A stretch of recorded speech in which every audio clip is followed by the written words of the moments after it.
Dans la première décennie du XXe siècle, une race d'hommes à la démarche chaloupée, casquette trois ponts vissée sur une forte tête, qu'un foulard vient raccorder à un torse bombé, habillé d'une chemise entrouverte qui laisse souvent deviner un visage de femme ou une inscription vengeresse, ce mâle représente la basse pègre de Paris au début des années 1900. Des milliers de faits divers réels ou inventés mais souvent glauques viendront renforcer sa légitimité et sa triste réputation. Laissez-moi vous parler des Apaches de Paris.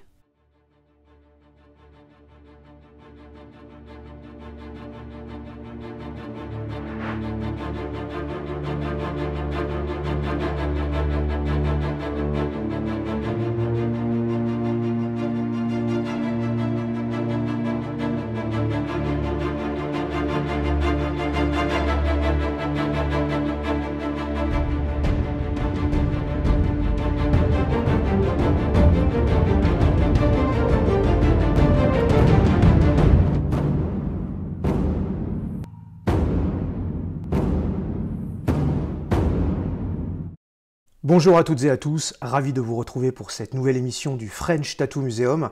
Alors cette émission aujourd'hui sera consacrée aux Apaches de Paris, ces mauvais garçons du début du XXe siècle qui ont fait beaucoup parler d'eux pendant à peu près 10-15 ans. Mais avant de traiter de ce sujet vraiment passionnant, je tenais à remercier toutes les personnes qui m'ont écrit des messages, qui m'ont envoyé des messages d'encouragement pour cette première émission de notre capitaine Constantinus, tous les gens qui se sont abonnés à ma chaîne, tous ceux qui ont partagé sur leurs réseaux sociaux. Donc je pense vous avoir tous répondu personnellement. Si j'en ai oublié quelques-uns, eh bien écoutez, je profite de cette émission pour le faire et vous remercier tous du fond du cœur. Voilà, ça m'a vraiment touché. Alors bien sûr, nous n'allons pas remonter trop loin dans la généalogie du brigandage parisien, car cela nous ferait remonter au moins jusqu'au XVe siècle, à François Villon, ce poète et voyou qui a fait à l'époque de magnifiques textes, de magnifiques ballades, qui est un des précurseurs du jargon, qui deviendra ensuite l'argot au courant du XIXe siècle. Et cette émission sera d'ailleurs en deux parties. Je consacrerai la deuxième partie d'émission aux tatoueurs d'Apache, qui étaient quatre, vous verrez, quatre personnages bien identifiés, je vous expliquerai pourquoi. Mais commençons par le début. Alors le nom Apache est un terme générique qui, au début du XXe siècle, regroupe pour les journalistes et le commun peuple toutes les catégories de truands qui écument alors la capitale. Sur la surveillance de la jeune brigade de la sûreté, que l'on surnomme la Rousse, parce que Judas était roux, cette brigade qui a pour mission de repérer ce qu'on appelait alors les chevaux de retour, c'est-à-dire les bagnards qui s'étaient évadés, les bagnards en rupture de banc qui remontaient sur la capitale pour exercer leur savoir-faire, leur pratique. Eh bien, cette brigade était surtout composée d'anciens détenus, d'anciens forçats, à l'image de son créateur, Vidocq, personnage extrêmement populaire et célèbre, qui nous a laissé d'ailleurs ses mémoires, qui était lui-même un ancien bagnard, donc réellement des traîtres pour les brigands qui écumaient alors la capitale. La Rousse ou les Roussins resteront d'ailleurs dans le langage fleuri et imagé des Apaches de Paris pour décrire la police. J'ai connu ça jusque dans les années 80. Pour dire la police, on disait les Roussins, vous trouverez ça dans des textes de Renaud encore dans les années 70-80. Donc au XIXe siècle, toutes ces catégories bien spécifiques du brigandage parisien vont disparaître. Alors disparus pour un temps les voleurs aux poivriers, c'est-à-dire aux poivreaux, aux ivrognes, puisque l'eau de vie dans ces années-là est appelée le poivre. Disparus les souteneurs et leurs marmites, entendez les proxénètes et leurs prostituées, disparus les assommeurs, les marchands de billets de théâtre, les caroubleurs, c'était ces voleurs qui passaient avec des fausses clés par la porte, les monts en l'air, ceux qui passaient par les toits et les gouttières, bref, toutes ces spécialités que l'ancien chef de la sûreté Canler classe en 12 catégories vont disparaître, et tout ce que Paris compte de mauvaise merdaille va devenir un Apache. Les bandes qui portent d'ailleurs le nom de leur quartier, ou un nom imagé, ou même celui de leur chef, vont également être labellisés sous cette appellation. Mais pourquoi Apache ? Au XIXe siècle, l'Amérique exerce sa fascination sur la France. Aussi bien dans les journaux que dans la littérature, on cite très souvent les peaux-rouges comme synonyme de barbares ou de sauvages. Balzac, Hugo, Ferry et beaucoup d'autres useront de ce terme dans leurs livres. Il faut dire que depuis bien longtemps, les Indiens viennent en chair et en os dans la capitale, que ce soit pour la sortie du livre Le Dernier des Mohicans, en 1826, ou pour les expositions universelles, les Indiens sont là. Nous avons des cartes postales qui nous montrent des cortèges d'Indiens à cheval qui se promènent dans Paris comme ça, toute plume sur la tête. Donc pour le public, les Indiens existent. En 1884, une affaire bien glauque va mettre en scène un tatoueur qui va être condamné à la guillotine. Il s'agit de François Merolz, 19 ans, dit le Pacha de la Glacière. Alors ce voyou a coquiné avec deux autres malandrins, Delaplanche dit Plume-Patte et Berens dit Fleur d'Amour, vont commettre un meurtre sur une pauvre jeune femme. La presse nous en parle sous ses traits. Ce fort habile tatoueur est un chef redouté de rôdeurs de barrières. Il a sous ses ordres des capitaines célèbres tels que Salburg dit Le Bombay ou Lagneau dit Bras de Saint-Doux. Il est couvert de tatouages comme un général de Sioux. Vous voyez que déjà 15 ans avant le terme Apache, les Indiens ne sont pas loin. En 1889, Buffalo Bill installe ses tentes à la Porte-Maillot avec ses 80 wagons pour son fameux spectacle The Wild West Show et ses combats entre les Indiens très sauvages et les Américains très civilisés. Les spécimens de foire, qui sont tatoués de la tête aux pieds, revendiquent souvent une origine indienne à leur tatouage. Début 1900, Gita Salomé, qui est la plus célèbre d'entre ces dames, qui est richement tatouée, qui se produit extrêmement souvent sur la capitale. Elle vient pratiquement tous les ans ou tous les 2 ans. On a une énorme collection de cartes postales de Gita Salomé s'en venant à Paris pour exhiber ses tatouages. Donne également la paternité de ses œuvres à l'Indien Coroy Boy Tom Rikai, chef des Sioux du Dakota, imitant en cela Nora Hildebrand, femme, elle, du premier tatoueur officiellement installé aux États-Unis. Également une des premières femmes tatouées à se produire en Amérique et qui clame à qui veut l'entendre que ces tatouages sont l'œuvre des Indiens de la tribu de Sitting Bull, dont elle a été captive. Alors pour ce qui est de Nora Hildebrand, je viens de vous dire que c'était la femme du premier tatoueur qui a ouvert la première boutique en Occident. Eh bien, il n'en est rien, puisque nous avons trouvé, Alexandra B et moi, un tatoueur qui exerçait pas si loin d'ici et qui avait déjà ouvert une boutique bien avant Hildebrand. Donc ce sera certainement le sujet d'une émission qui va rebattre les cartes de la généalogie des tatoueurs occidentaux. Bref, en tous les cas, vous l'aurez compris, l'époque est à la plume et à la hache. Pour le calumet de la paix, on va patienter un petit peu. À cette époque, grâce au poète et romancier Jean Richepin, à qui l'on doit la chanson des gueux, l'argot connaît son âge d'or. On compte alors 12 mots d'argot pour un mot de français. Et pour certains mots comme prostitution, c'est entre 300 et 400 mots qu'il faut compter, tant l'imagination des argotiers est grande. Une Bible en argot sera même éditée et préfacée par Jean Cocteau en 1960, intitulée Le livre des darons sacrés. Il n'en faut pas plus à certaines bandes parisiennes qui aiment à se distinguer par les noms qu'ils se donnent et qui donnent à leur bande pour y intégrer des mots d'indiens. Ainsi, l'argent en argot va devenir des flèches. On pense que c'est par eux qu'est venue cette appellation après qu'un jeune qui se vantait lors d'un interrogatoire fut traité d'Apache par le secrétaire du commissariat de Belleville. Aussitôt, le mot plut, et dès le lendemain dans le quartier, les Apaches de Belleville étaient nés. La formule fut reprise en 1902 par 2 journalistes alors concurrents, Victor Maurice du Matin et Arthur Dupin du Journal. Ils en revendiqueront d'ailleurs tous deux la paternité. Quoi qu'il en soit, le terme d'Apache connaît un succès fulgurant. Seulement quelques semaines après, Maurice Milraud, dit Méral, chansonnier de Montmartre, qui tient alors le cabaret des Truands, devenu le Porc-Épic, et qui va devenir par la suite le théâtre des Deux Ânes, nous offre un monologue très montmartrois. Je cite, « Le diseur arrive des montagnes rocheuses, donc de Montmartre. Il a eu là-bas, dit-il, le bonheur de fréquenter quelques apaches de marque, le mot est lancé, des vrais, des bons, des purs, les derniers de la race. Leur chef, grand serpent de la prairie, s'intéresse fort aux exploits des apaches de Paris, ses frères de l'autre côté de l'eau. » Nous sommes alors dans l'affaire Casque d'Or, qui va tenir Paris en haleine pendant de nombreux mois et qui va être la pierre angulaire du mouvement Apache, l'âge d'or avec ses héros, ses codes et ses drames. L'histoire du grand combat de Léka contre Manda pour les beaux yeux de Casque d'Or reste certainement la plus emblématique des histoires et chacun des années après se gargarise d'avoir fréquenté ou l'un ou l'autre des protagonistes. Léka, ancien Baddaf lui-même, affiche d'ailleurs un corps entièrement tatoué. Souvenir du Sahara et de la campagne d'Algérie et certainement d'ennui après 12 mois de mesures disciplinaires. À cette époque, les Apaches se comptent par milliers et des bagarres éclatent dans toute la capitale, les morts se comptent par dizaines. Dans ce Paris de 1902, les inégalités sont très grandes. Pour les jeunes garçons des bidonvilles de Saint-Ouen, de Montmartre ou des quartiers pauvres de Belleville, Ménilmontant, l'Arsenal ou la Sorbonne en face, il est difficile de s'extirper de sa condition. Les chiffonniers, les marchands de morons, c'est-à-dire pour nourrir les oiseaux, les ramoneurs, sont souvent ce qu'il leur reste d'avenir. Au mieux, ce sera l'usine. L'Apache va donc, par sa condition de voyou, pouvoir s'extirper de la misère qui lui était destinée en imposant ses propres règles.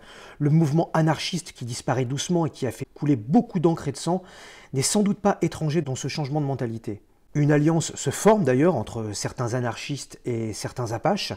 Les politiques s'en mêlent et la chose commence à diviser. D'un côté, la réaction qui demande plus de répression, et de l'autre côté, les socialistes qui dénoncent l'instrumentalisation de la peur, rappelant par là notre propre actualité. Pour l'apparence, les Apaches sont tatoués, mais ils sont loin de rivaliser avec leurs grands frères des bataillons d'Afrique, les fameux joyeux des Baddaf. La plupart des spécimens que l'on retrouve dans les affaires criminelles de ce temps et qui sont exagérément tatoués arrivent pour la plupart de ces bataillons disciplinaires. Mais pour être un affranchi, en plus d'être syphilitique et de passer par la casse-prison, il est quand même fortement recommandé de posséder sur soi quelques bousilles. Les codes sont nombreux, pour le proxénète, une tête de femme dans une feuille de trèfle veut dire que la femme est là pour lui rapporter de la monnaie, puisque le trèfle en argot veut dire argent. S'ensuit toute la panoplie des poignards de la vengeance, des cœurs sacrés et autres dessins pittoresques, qui seront du pain béni d'ailleurs pour l'ennemi, pour la rousse, lors des enquêtes et des identifications. En 1900, un tatouage vaut à peu près 25 sous, ce qui correspondrait aujourd'hui entre 10 et 20 euros. Vous voyez que c'était vraiment pas cher. Pour se faire marcouser par un de nos brodancheurs de couenne, comme on disait à l'époque. Vous verrez d'ailleurs que la presse, qui était très concurrente, ne s'accorde pas à savoir qui était le Michel-Ange de l'Aiguille à l'époque. Ce sera le sujet d'une deuxième partie d'émission où nous parlerons de nos brodancheurs de couenne, avec quelques petites anecdotes bien croustillantes. Donc on l'aura compris, l'Apache est rarement bleu et loin d'être le plus tatoué du monde. Même la bande des tatoués d'Ivry n'ont pas vraiment l'air de mériter spécialement leur surnom. Mais dans le contexte de l'époque, c'est déjà trop. Peu de gens sont tatoués. Il n'y a guère que certains compagnons qui, après leur tour de France, vont se faire tatouer un petit symbole de la corporation de leur métier. Mais sinon, personne n'est tatoué, bien sûr, à cette époque-là. Mais pour être un vrai de vrai, il fallait quand même montrer qu'on était un bousillé et marquer ses femmes comme du bétail. Le proxénète pouvait ainsi asseoir sa réputation, afin de montrer à la concurrence l'importance de son cheptel. Alors, c'est pas très joliment dit, bien sûr, mais c'est comme ça qu'on nous l'expliquait. Il envoyait son cheptel faire le ruban, c'est-à-dire le trottoir, afin que ses marmites, ses prostituées, lui rapportent un peu de braise pendant les longues soirées d'hiver. Pour l'allure, l'Apache est lingé comme un sardanapale. Une casquette achetée chez le chapelier Desfous, nommée casquette 3 ponts en soie noire, qui peut monter jusqu'à 50 cm, la hauteur de leur dossier judiciaire, dira ironiquement un journaliste, mais aussi la casquette à visière et même le galurin sont mis à l'honneur. Un foulard de couleur qui, en plus de parer l'affranchi, sert également au coup du père François, qui consiste à étrangler le prospère bourgeois en promenade en lui passant le foulard autour du col et à l'étrangler pendant qu'un complice lui soulage les poches. Une chemise fripée ou un maillot à rayures, un pantalon pas de def, et oui, le pas de def n'est pas une invention des babacools des années 1970, cela vient du tailleur Auguste Bénard, nom propre qui va devenir un nom commun pour pantalon, le Bénard donc, et ensuite Bénouse ou Ben, une ceinture qui souvent cache un couteau qu'on appelle en argot l'eustache, et qui comme Bénard vient du coutelier Eustache Dubois. D'ailleurs, ce couteau va être à l'origine d'une expression très populaire, 22 ou 22 v'là les flics, puisque l'eustache, ce couteau, une fois déplié, mesurait 22 cm, ce qui était une façon à l'époque de prévenir ses complices en disant « jette ton couteau », donc 22, jette ton eustache, 22 v'là les flics. Et plus importante que la prunelle de ses yeux, des bottines, souvent de couleur jaune moutarde, mais surtout ultra brillantes, pour bien marquer sa différence avec le traîne savate. On l'aura bien compris, par sa façon qu'il a de s'habiller, l'Apache cherche à se différencier de l'ouvrier, du pull à sueur. Mais bien sûr, les codes vestimentaires changent également suivant la bande auquel on appartient. La bande des cravates vertes en est un bon exemple. L'ensemble de la presse nationale, des milieux artistiques, des livres à images ou des chansons populaires vont s'emparer de ce phénomène qui fait vendre. Une histoire qui ne fait pas trembler le bourgeois n'est pas une bonne histoire, quitte à les réécrire de toutes pièces, voire à les inventer. Cela fait les choux gras de la presse à scandale, ce qui nous laisse aujourd'hui des centaines d'illustrations sur le sujet avec lesquelles, bien entendu, je arrive à décorer cette émission. Mais bientôt, des coups de canon vont retentir à l'est du pays, où l'on va envoyer toute cette mauvaise jeunesse mourir dans la boucherie des tranchées. Alors certains Apaches mentent sur leur âge et s'engagent par patriotisme. Certains y furent d'ailleurs d'une grande bravoure. La guerre terminée, les rares survivants n'auront plus le cœur ni l'âge de jouer aux Apaches. La mode est passée et le phénomène se dissipe dans le Paris des années folles, avec une pègre plus organisée. De rares journaux utiliseront encore le terme d'Apache dans les années 30 et 40. Il faudra cependant attendre les années 50 pour voir ressurgir le phénomène des bandes avec les blousons noirs et quelques restes d'argot de leurs lointains ancêtres. 1952, le film de Jacques Becker, Casque d'or, vient clore le grand livre dramatique de cette époque déjà oubliée. Avec les stars Simone Signoret et Serge Reggiani, Becker nous montre une histoire réinventée de toutes pièces. Ce film, pourtant tourné à Belleville, ne s'encombrera pas de la vérité historique et chaque intervenant connaîtra une fin totalement différente de la réalité. L'histoire d'un amour impossible que vivent deux Apaches à la beauté mélancolique dans ce Paris à jamais perdu et dorénavant fantasmé. Voilà pour cette émission, j'espère qu'elle vous aura plu. Je vais maintenant vous présenter 4 ouvrages pour vous aider peut-être à continuer d'en savoir un peu plus sur le sujet. Alors tout d'abord un livre assez facile à trouver, vous le trouverez sur internet, j'ai vérifié, à 5 €. La Bible en argot dont je vous parlais tout à l'heure, donc celui qui n'a pas lu la Bible, eh bien écoutez, c'est l'occasion de commencer. Le livre des darons sacrés, préfacé par Jean Cocteau, un livre des années 60, en argot très intéressant par Jacques Deveau, qui était un grand spécialiste de la langue verte. Le livre qui m'a le plus aidé pour monter cette émission, je dois l'avouer, Casque d'or, une histoire vraie d'Alexandre Dupuis à la manufacture de livres. Alors ce livre est une somme sur l'histoire de Casque d'or, de Manda et Leka. Je ne sais pas ce qu'on peut rajouter de plus, je pensais maîtriser un peu le sujet, en fait je connaissais pratiquement rien, puisque là j'ai appris tellement de choses. Voilà, ce livre vous le trouverez à 39 €. C'est le livre à posséder dans sa collection. J'espère d'ailleurs avoir l'occasion d'inviter un jour Alexandre Dupuis dans cette émission pour nous parler de son bel ouvrage. Un livre sur Alexandre Lacassagne, Papier des bas-fonds, Archives d'un savant du crime 1843-1924 de Philippe Artière et Muriel Salles. Alors ce livre, peut-être un petit peu plus compliqué à trouver, enfin si vous le trouvez, n'hésitez pas, vous pouvez y aller, sauter dessus. Ce livre nous montre par contre les archives d'Alexandre Lacassagne avec des bousillés, les joyeux débats de DAF. Là, vous pouvez y aller également, c'est un livre, une valeur sûre. Et enfin, un livre alors très intéressant aussi sur l'Atlas du crime à Paris du Moyen-Âge à nos jours de Dominique Khalifa et Jean-Claude Farcy aux éditions Parigramme. Ce livre est très intéressant dans le sens où il nous montre toute la cartographie du brigandage parisien du Moyen-Âge à nos jours. Et là, vraiment, on apprend énormément de choses sur les cours des miracles. Un sujet que j'espère un jour traiter avec vous, parce que vous verrez là, il y a des choses extrêmement drôles sur les montreurs de moignons et autres brigands de l'époque. N'hésitez pas à m'écrire sur Instagram French Tattoo Museum pour me donner vos impressions de lecture ou vos impressions sur cette émission. Tatouagemagazine.fr, bien sûr, le site internet avec des PDF à télécharger. Et surtout, vous pouvez vous abonner en ligne, c'est très important, vous recevrez vos numéros avant tout le monde. Donc je vous dis à très bientôt pour la suite de cette émission sur les Apaches de Paris. Je vous dis à bientôt.